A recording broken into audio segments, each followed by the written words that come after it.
Assalamualaikum warahmatullahi wabarakatuh. Perkenalkan, nama saya Syifa Nur Fatimah dari kelas 11 TKJ 2 SMK Indo Purwakarta. Di sini saya akan menjelaskan tentang networking models.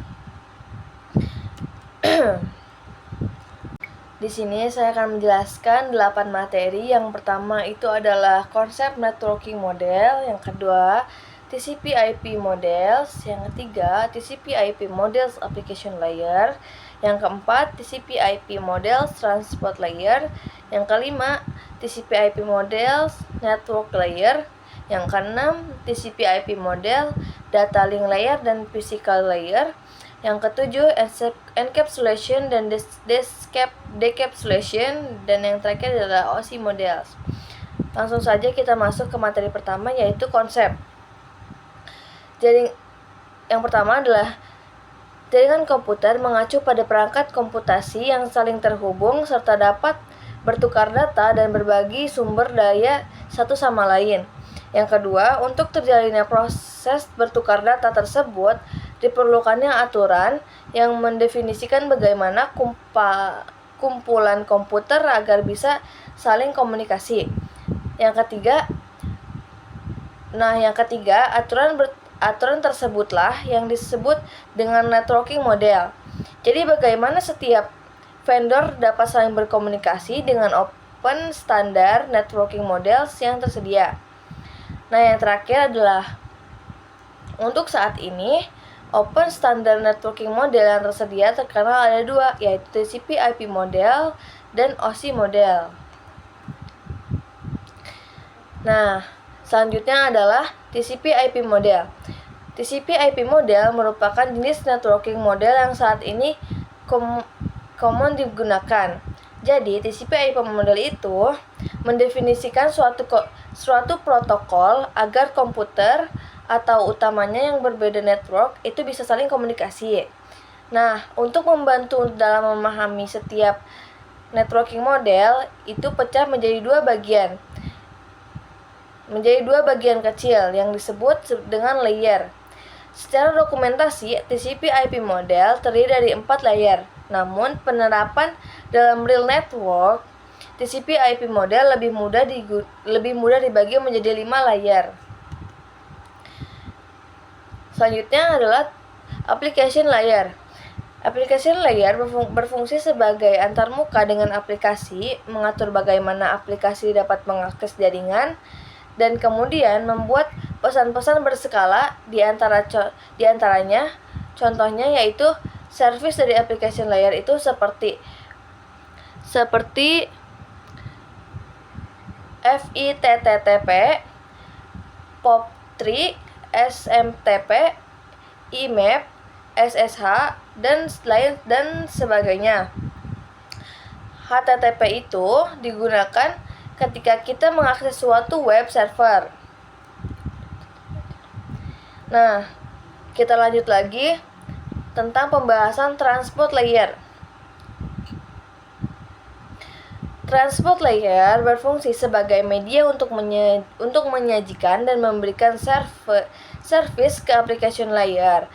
Berbeda dari application layer, transport layer hanya terdiri dari dua protokol, yaitu TCP dan UDP.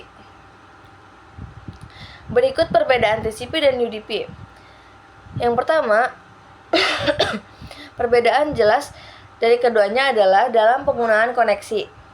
Apabila TCP atau Transmission Control Protocol menggunakan koneksi, UDP User Datagram Protocol justru tidak memerlukan koneksi sama sekali.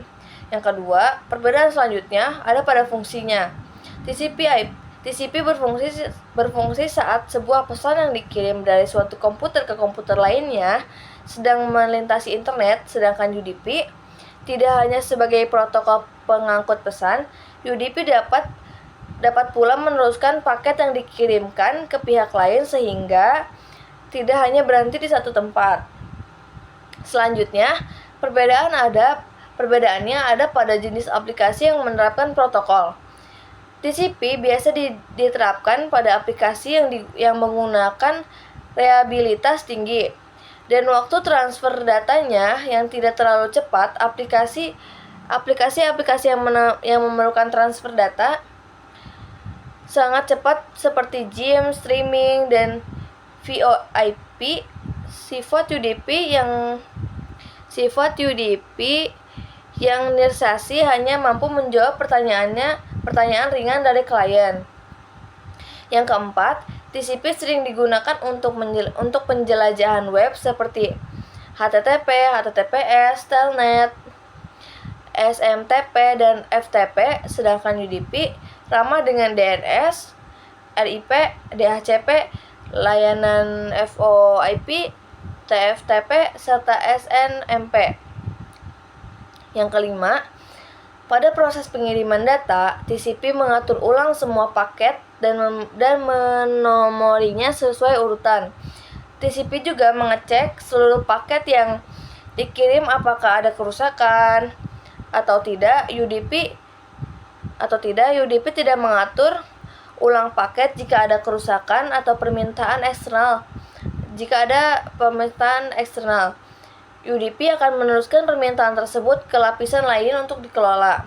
Nah, yang terakhir adalah untuk kecepatan transfer, TCP lebih lama daripada UDP. Nah, yang ketujuh adalah dalam hal keandalan, TCP menjamin data yang ditransfer transfer sampai dengan utuh, sedangkan UDP tidak. Yang kedelapan, TCP memiliki ukuran header 20 byte dan UDP sebesar 8 byte. Yang kesembilan, tidak terdapat indikasi yang berbeda pada streaming data menggunakan TCP. UDP hanya memeriksa integrasi paket setelah tiba. Pembacaan soket oleh penerima akan menghasilkan pesan yang sama sekali seperti saat dikirim.